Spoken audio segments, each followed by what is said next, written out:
and welcome to my brand new YouTube channel. This is something brand new that I'm doing. I figure I'll give it a try for a little while and see what happens. And this is really just a space where I want to be able to talk about things related to working as a solo entrepreneur, working as a creative who does a lot of work for clients, and also doing all of those things as both a woman and as somebody with ADHD.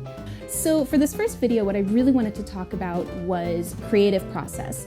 I was a hobby artist for quite a while. I loved to draw, I loved to take photos, I loved to shoot videos and record things. And in 2019, I had the opportunity to begin doing that work full time for the nonprofit I was at. And what I really found when I started doing the work full time is it went from something that I did to blow off steam. You know, I would go out and go hiking and take photos, and maybe I would edit those photos, maybe I wouldn't. Maybe sometimes just the act of going out and shooting photos was enough of a dopamine hit for me to feel better after I did it. With full-time creative work, what I discovered is that all of a sudden I went from kind of doing things on my own time and doing things as I felt like it to I had deadlines and I had responsibilities. I had things that I needed to get to coworkers and to bosses. I needed to be able to fill people in on where we were at with certain things. So for the first few months that I worked full time doing content creation, I felt really overwhelmed a lot of the time, and I felt lost sometimes, where I would lose myself in kind of where I was at with projects. And then in April of 2020, the whole world was shut down and NPR was doing these tiny desks at home. And Rodrigo and Gabriela did one, and it's a fabulous video. You should go and watch it. They're amazing. But one of the things that I noticed was in the background of their very nice home studio that they have this little placard up in the background. And it's, you know, it looks like it's written on a sheet of paper and it just says, "Trust the process." And so as somebody who was a few months into full-time creative work, seeing that, it was like something in my head clicked. I didn't have a process, or maybe I did, but I didn't know what it was. And so I started developing my process. I started identifying my process, and I started using that to communicate to others. And that's really where the power of a process comes in. So there are a lot of benefits to knowing what your creative process is and being able to articulate that to other people. I want you to think about it like a roadmap. You know, if you are planning a road trip from your home to, let's say, across the country. Let's say I want to go and drive from my home in southern Arizona up to visit my brother who lives in a northern state. I'm going to need to know where my milestones are. I'm going to need to know where I can stop to get gas. I'm going to need to know what cities I'm going to be passing through on the way up so that I know that I'm on the right track and I know kind of an idea of where I am in my road trip, right? So a creative process functions very much the same way. It's basically a roadmap for your creative projects.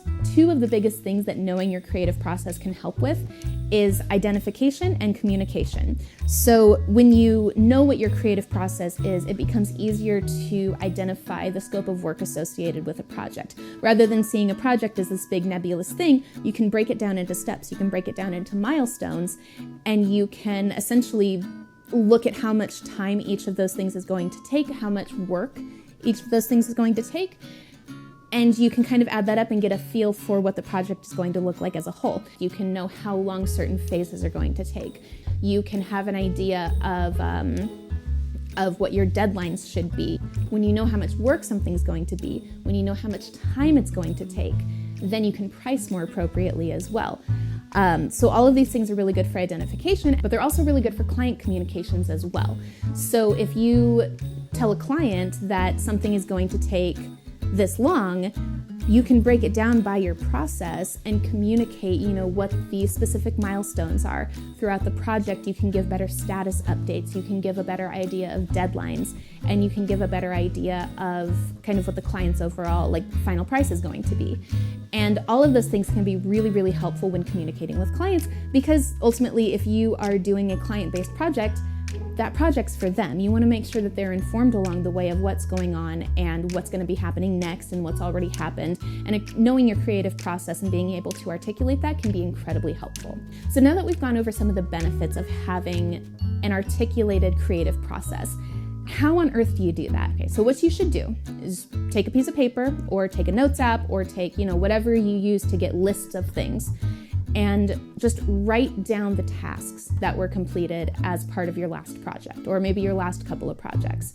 And write down as many as you can think of. And once you have them written down, make sure that they're in order. And if they're not in order, put them in order.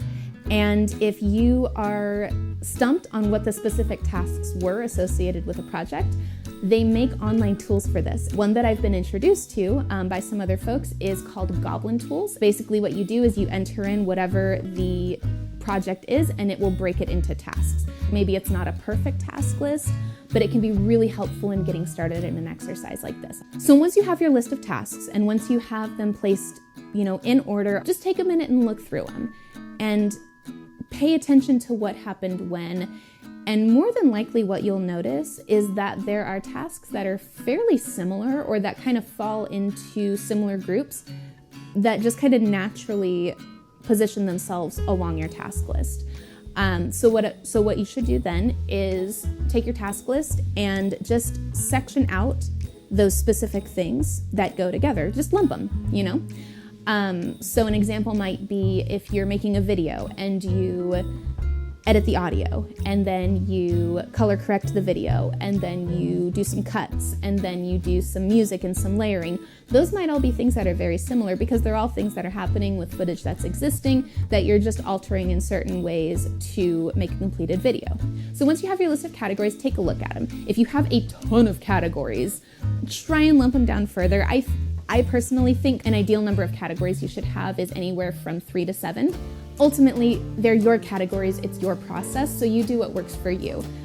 And just look at your categories and just assign them a name. It could be completely arbitrary, it could be descriptive, it could be whatever you want them to be. So as an example, I can give you my creative process. Now granted, my categories are pretty broad because under my business, I offer a lot of different services. I do videography, I do photography, I do graphic design, I do podcasting, I do copywriting, I do branding, I do all of these different things. But what I've found is that I have been able to identify a really simple 4-step process to create just about anything. And so I will show you what that looks like and then give you some examples of what that might be for specific projects. So the first step in my creative process is always preparation. And this is usually gathering information, doing any research, creating content outlines. This is also when I schedule time to do anything specific that I need to capture content for. I secure locations for recording. I get my pack lists together. I get my shot lists together. If it's graphic design, this is kind of the time where I do general brainstorming and maybe some rough sketches. So that's all preparation. The next phase of my creative process is the creation phase. So that could be recording video, that could be recording audio, that could be actually going and shooting photos, that could be creating the first drafts of a graphic design project or writing the first draft of a piece of copy. So the third phase of my creative process is editing. And editing is pretty self-explanatory. It's everything between when the core content is created and when it actually is completed. So that could be color corrections, that could be cleaning up audio or video, that could mean cutting things, cropping things, photo touch-ups, all of those things. My client revision process also falls within the editing phase. So if I send a video out to a client and they, respond back and say, hey, this is great, but can we make these changes? I'm still editing. Those are still tasks that fall between when the content is created and when it's finished and ready to go out.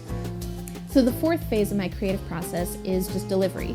And delivery is kind of marked as the period of time between when the project is finished, when the files are completed, and when they are actually out of my hands. And this can look several different ways depending on the client. Sometimes it's as simple as me sending the files over email, and then that's delivery and that's it. Sometimes it's a little bit more complex. One of my clients, I handle the publication for their podcast. So that means I go into the podcast host site, I get it uploaded, I get the copy written, I make sure it goes out to the directories, I schedule everything, I do all the tags, I do all the kind of back end stuff. So delivery can look very, very different, but again, it's classified as that time between when the core piece of content is done and when I don't have to deal with it anymore. And that's about it for creative process.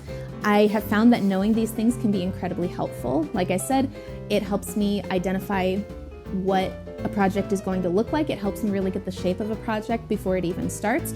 And it helps me, but it also helps my clients because I'm able to communicate those things out to them. And I set better deadlines because of it. I set better expectations because of it. And I have found that overall, clients seem to be pretty happy with it. And it's also taken a load of stress off of me because now instead of projects looking like these big nebulous things, they're a bit more concrete. There's a roadmap.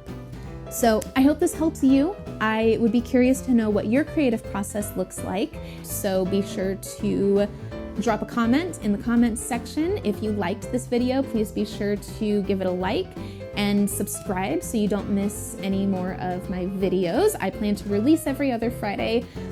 Again, I have ADHD, so we will see how that goes, but that's the plan as of right now. So thank you very much for watching. Have a wonderful day. All right, talk to you later. Bye.